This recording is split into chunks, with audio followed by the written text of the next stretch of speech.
మన 50 rupees note మీద ఇది ప్రింట్ అయి ఉంటుంది.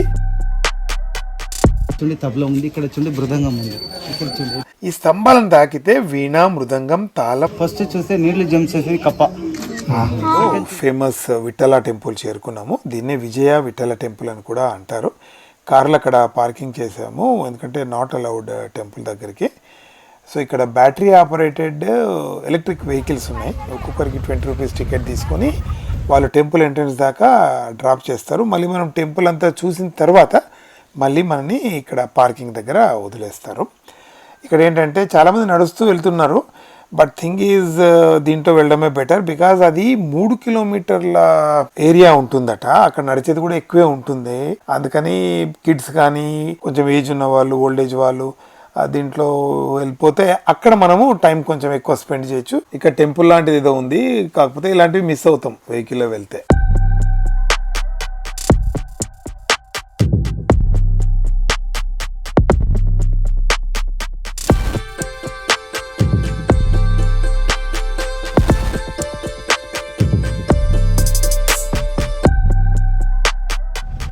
ఓ సూపర్గా ఉంది కదా.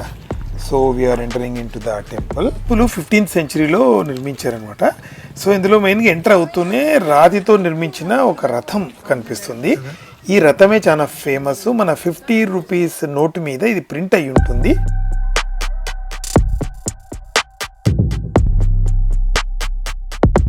ఇక్కడ ఒక గైడ్ను హైర్ చేసుకున్నాము, ఆయన మాటలోనే వినండి.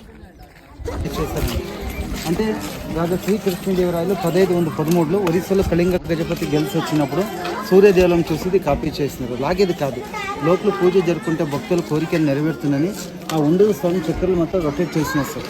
అందరూ చక్కెరలు తిప్పి అరిపోయింది కాబట్టి సిమెంట్ వేసి ఫిక్స్ చేశారు తిరగకూడదని. ఇది ఏకశిలారథం అనే పేరుంది. నాగేశ్వర పాట పాడిన కాబట్టి అలాగే పేరు వచ్చింది. శిలల పైన శిల్పాలు చెక్కినారని. ఏకశిలా రథం కాదు, 7 days 27 పీసెస్ ఉన్నాయి. రథం పైన కూడా చిన్న మంటపాలు ఉండదు, ఇలా గట్టిగా గాంచి ఉండదు. పైన ఉండదు స్టెప్స్ పడిపోయింది చూడొచ్చు. అంతే నిజంగా ఫోటోలు షూట్ చేసినప్పుడు జరిగిన ఈ సంఖ్యలో బాగానే ఉంది. ఇది భజన అని ఆంధ్రలో అన్నమయ్య ఫేమస్. కర్ణాటక వచ్చేసి పురంధరదాస్ అని కవి ఉండేవారు. వాళ్ళు కీర్తన చేసి భజన చేసి భజన మంటపని అంటారు. లోపల వచ్చినప్పుడు దండం పెట్టి లోపల వచ్చారు.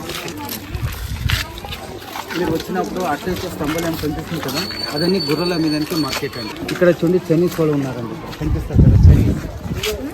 Chinese, Portuguese, Arabian, Persian, Mongolian దేశ విదేశం వచ్చి వాళ్ళు మనకి గుర్రాలు ఇచ్చి పెంచి ముత్యాల రత్నం తీసుకెళ్ళేవాళ్ళు. అప్పుడు డబ్బులు ఏదో వస్తువు మార్పిడి చేస్తారు. ఇక్కడ చూడండి ఎర్రగా ఒక బొమ్మ ఉంది చూడండి, తాళం చేసే బొమ్మ ఉంది చూడండి, కలకలేదు కనిపిస్తుంది కదా. పక్కన చూడండి తబలా ఉంది, ఇక్కడ చూడండి మృదంగం ఉంది, ఇక్కడ చూడండి ఇదే కనిపిస్తుంది కదా. అంటే ఏమేమి బొమ్మలు ఉంటుందో స్తంభానికి పర్టికులర్గా కొడితే ఆ మాదిరి సౌండ్ వస్తుందని.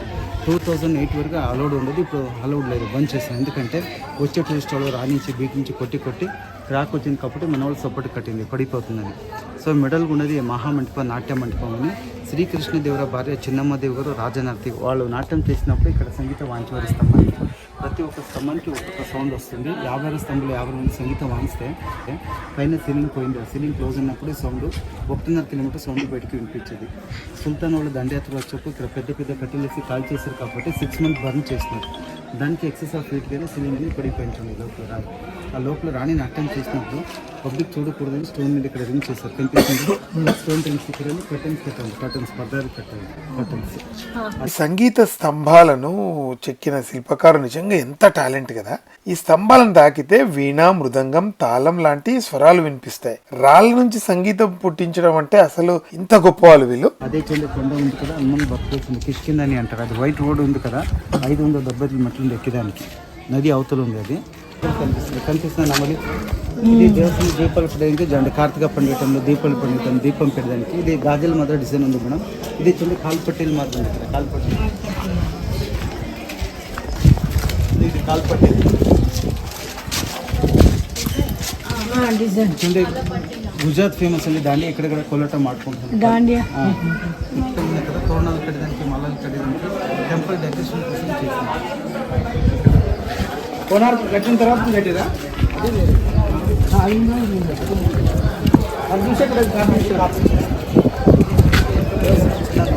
చూస్తే పెద్దగా తయారు చేసింది సార్.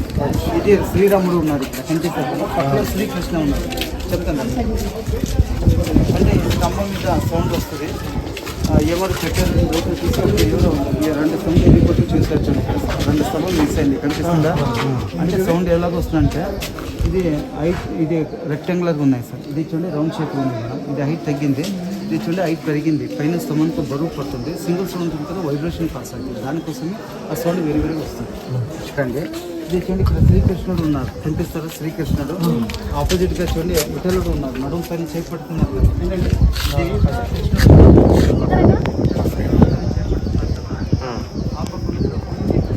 సేమ్ విగ్రహం దేవస్థానం లోపల ఉండేది సార్. అంటే ఇప్పుడు దేవస్థానం అంటే అప్పుడు షూటర్కి కన్ను వచ్చేసి కన్ను ఉంది చూడండి, పెద్ద కన్ను ఉంది కదా, నమిలి పింఛం ఉంది, కొందేలు చెవు ఉంది, మొసలే నోరు ఉంది, ఏనుగు తొండం ఉంది, గుర్రాల బాడీ ఉంది, పులిది కాలు ఉంది, కింద ఏనుగు ఉంది. మకర యాళి అని అంటారు. ఏనుగు ఇట్లా చూస్తే ఎద్దు ముఖ పైకి ఎత్తుకుంటుంది. మోపురం 2 కంబులు, చెవు, కన్ను, నోరు ఉంది. ఇట్లా ఎద్దు ఇట్లా చూస్తే ఏనుగు. 1 ఫేస్ 2 బాడీ ఉంది. ఇది చెట్టు ఉంది కదా, ఇట్లా చూస్తే గణేశుడు, ఆటల గణేశుడు పైకి వెళ్తారు. దేవుళ్ళకి ప్రేమించారు. దశకంఠ రావణాసురుడు 10 తలలు ఉన్నాయి, 20 చేతులు ఉన్నాయి. సీత అపహరణ చేసినప్పుడు అశోకులు సీతకు వచ్చినారు. ఆంజనేయ స్వామి సీతకి హెల్ప్ చేయలేదు, వెళ్తారు కదా, వాళ్ళకి ఎంట్రీ చేసి తోటి నుంచి కొట్లాడు. యుద్ధం తెలిసిపోతుంది రాముడికి.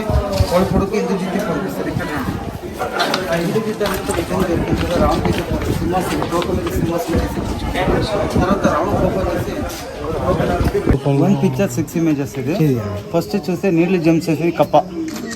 సెకండ్ చూస్తే శివలింగం పైన నాగర పడగ, కన్ను ఉంది, కింద లింగం నాగలింగం. థర్డ్ చూస్తే కోతి పిల్లలకి ఎత్తుకుంటుంది. కొంచెం ఇక్కడ కళ్ళ నుంచే సంగీతం పుట్టించడం ఈ ఆలయ శిల్పకారుల ప్రతిభకు సాక్ష్యం. 15వ శతాబ్దంలో నిర్మించబడిన ఈ ఆలయంలోని ప్రతి మూలలో చెక్కిన శిల్పాలు, ప్రతి స్తంభంలోని నుడివైన కళా నైపుణ్యం విజయనగర యుగం ఎంత గొప్పదో తెలియజేస్తాయి. అందుకే చరిత్రను, కళను, ఆధ్యాత్మికతను ఒక్కచోట అనుభవించాలి అనుకునే వారికి విఠలాలయం ఒక అద్భుతమైన గమ్యం.